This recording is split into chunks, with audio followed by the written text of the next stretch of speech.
Anthony Showtime Pettis versus Diego Ferreira takes place to open up the main card of UFC 246. I'm really looking forward to this fight. You've got Anthony Pettis looking to turn back the clock, regain some steam in the 155-pound division that he's been gone for some time off in his ventures at 170, looking to bounce back after a loss to Nate Diaz. Diego Ferreira's a dangerous matchup though. Let's talk about it. You got Diego Ferreira slightly floating outside. This is a very slept-on fight on the card. I like Anthony Pettis, I'll be honest with you guys. I see a lot of hate for him online and on the forums and in comments and replies, but to be honest, he shows up, okay? He barely pulls out of fights, even if he does have injuries, okay? Gets in there, puts on an entertaining show. What is there not to like about Anthony Pettis? He jumps between weight classes, he takes on tough challenges, he takes on any name they give him.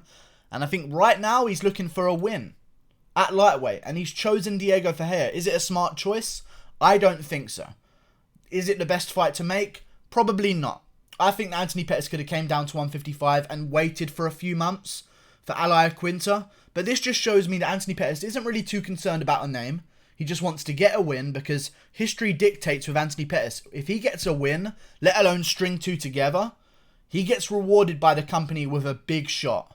And a big gift in terms of a great matchup for himself. Like he beats Michael Chiesa. They give him Tony Ferguson as the co-main event of a McGregor card. He beats Stephen Thompson. They give him Nate Diaz. You know, he gets rewarded for putting on big wins. Will he be able to beat a man in Diego Ferreira? I'm not too sure. I think Diego Ferreira is going to beat him. I really do. And it hurts me to say it because I've bet on Pettis many times before. I bet on him to beat Wonderboy Thompson. I bet on him to beat Nate Diaz. But I feel like there's a case here where how long are we going to bet on Pettis to turn back the clock against an up-and-comer?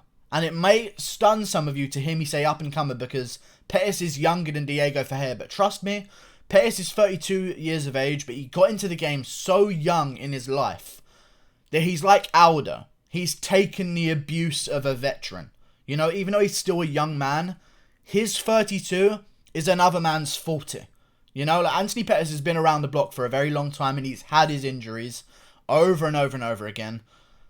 Broke his hand in the Max Holloway fight, broke his hand in the Rafael Dos Anjos fight, broke his foot in the Nate Diaz fight, broke his rib in the Dustin Poirier fight, broke his hand again, I believe, in some other kind of fight that I don't quite remember, but Tony Ferguson? Did I mention Tony Ferguson as well? He broke his hand. I feel like I'm finding it tougher and tougher to bet on him. And I think this may be the one, because Diego Ferreira, I'm telling you guys, a lot of people have been reminded by him. People may not even have known of him until now.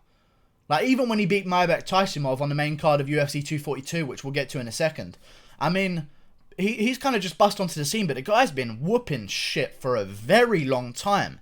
You know? Came into the UFC in 2014, beat Ramsey Najem.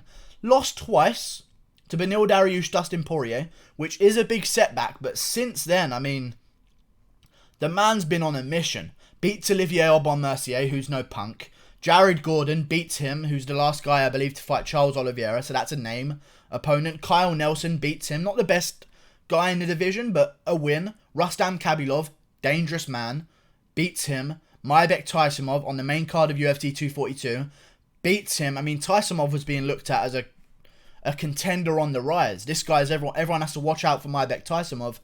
Diego Ferreira comes in there and just walks through him for 3 rounds, in my opinion. I thought it was a clear-cut decision for Diego Ferreira, and I feel like people are kind of overlooking him here. I think he's going to beat Anthony Pettis. I think he's tough enough. He's young enough in the game with only one TKO finish in his career by Dustin Poirier. Before that, Beneil Dariush, he lost a decision. Hasn't taken too much damage in his career. And to be honest with you, I can excuse a loss to Dustin Poirier 3 fights into your UFC career, because Dustin Poirier is the top contender right now who isn't fighting for a title. He's beaten Justin Gaethje. Like, Poirier's a savage, and I don't mind the fact that Diego Ferreira lost to him earlier in his career. He's now bouncing back. He's got another big shot against Anthony Pettis. This is his next jump up in competition, and I think he's going to get it done. I really do. And honestly, the UFC thinks he's going to get it done as well, and I'll tell you why. Because they've given this fight to Anthony Pettis, and they've put it on the main card of a McGregor card. Okay? Diego Ferreira in his last fight was surprisingly on the main card of UFC 242. The UFC are very strategic with where they place their fighters. Clearly they're seeing something in Diego Ferreira to make them think that he is a worthwhile investment, because they put him in great positions twice in a row. Once to show off against Mairbek Taisumov on the main card of UFC 242. He got the win there. Now he's got a shot against Anthony Pettis and a ranked opponent. Is this going to be the big win he gets? I think so. I think he's going to be too much on the feet, especially strong. Anthony Pettis isn't much of a wrestler. He's not going to bring that factor into the game. If anyone's going to be shooting for takedowns, it will be Diego Ferreira. I just don't like it for Pettis. And it's almost entirely because of the fact that Pettis hurts himself so much. I bet on him to beat Nate Diaz. Breaks his foot. I bet on him to beat Wonderboy. He doesn't get injured. And he wins. You know? Bet on him to beat Tony Ferguson. Breaks his hands. I just can't do it anymore. Anthony. Okay? I've had a long run. I even picked you to beat Wonderboy Thompson by leg kicks for 2 rounds and then a finish in the late second or third. I said it. Anthony Pettis. And people called me crazy. And I put my time and investment into you.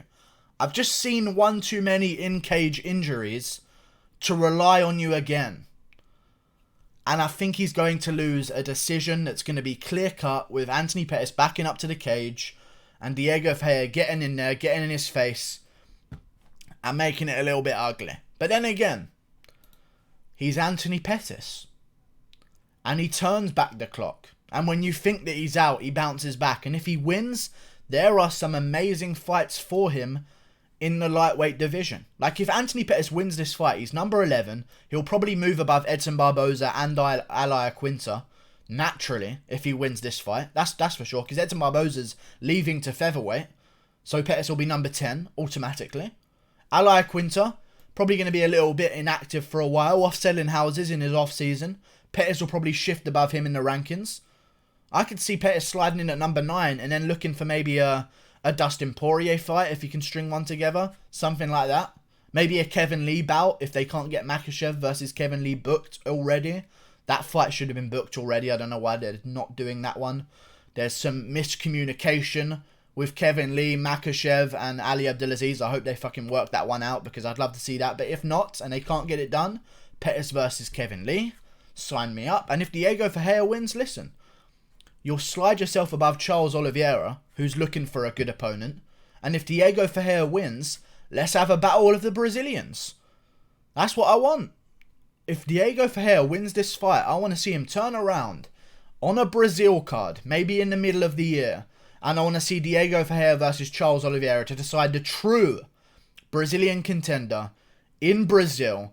Make him have a showdown. I wouldn't even mind seeing it as the main event of a fight night, because, to be honest, if Diego Ferreira puts on a good performance here, this is a big spotlight. He's going to get a little bit of rub. Going to get a few fans. You know? So we'll see what happens. But there's a lot at stake here, and I'm looking forward to it. I feel like Diego Ferreira is going to win, and I also feel like I'm going to make a double prediction, a gamble here. Not just do I predict fights, but I'm going to add a little something in. I'm going to bet Pettis breaks his... I want to play a game with you guys in the comments as well, so leave a comment down below. What bone in Pettis' body does he break next? That's the real question. I mean, the fight prediction's all cool, and I'm picking Diego Ferreira by decision. However, this is the real prediction game here. What is Pettis going to break next? I'm going to call it